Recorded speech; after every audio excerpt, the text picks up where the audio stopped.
पर्व न्यूज। आरंभ एका नव्या पर्वाचा। शरीर पिळदार करण्यासाठी तसेच स्वतःला नादुरुस्त ठेवण्यासाठी तरुण अतिव्यायाम करतात।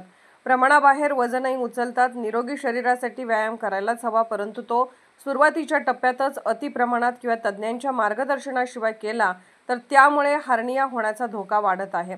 त्यासाठी टप्प्याटप्प्याने व्यायामाला सुरुवात करून नंतर तो वाढवत न्यावा अशी माहिती शल्य विशारद देतात। पोटाच्या कमकुवत झालेल्या स्नायूंच्या आतील बाजूस पोटातील आतडी किंवा अवयव बाहेर येण्यास सुरुवात होते, त्यामुळे तेथे फुगवटा तयार होतो, यालाच हार्निया म्हणतात।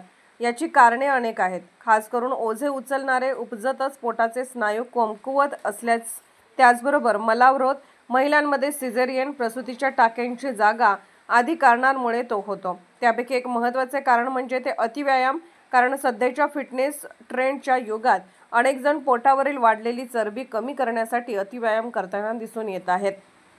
अलीकडे समाज माध्यमांवरील रील्समुळे अनेक जण चुकीच्या पद्धतीने व्यायाम करू लागले आहेत।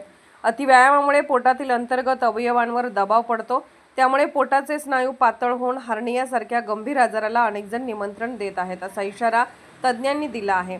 विशेषतः अनियंत्रित व्यायाम आणि वजन उचलण्याचे चुकीचे तंत्र यामुळे हार्नियाचे प्रमाण वाढले असल्याचे शल्य विशारदांचे निरीक्षण आहे। सुरुवातीला फुगलेल्या गाठीसारखा वाटणारा हा त्रास पुढे जास्त गंभीर होऊ शकतो, त्यामुळे वेळेवर निदान आणि उपचार अत्यावश्यक ठरते। हार्निया प्रामुख्याने पोटावर, नाभीच्या आसपास, जांघेत किंवा शस्त्रक्रियेनंतरच्या जागी होतो।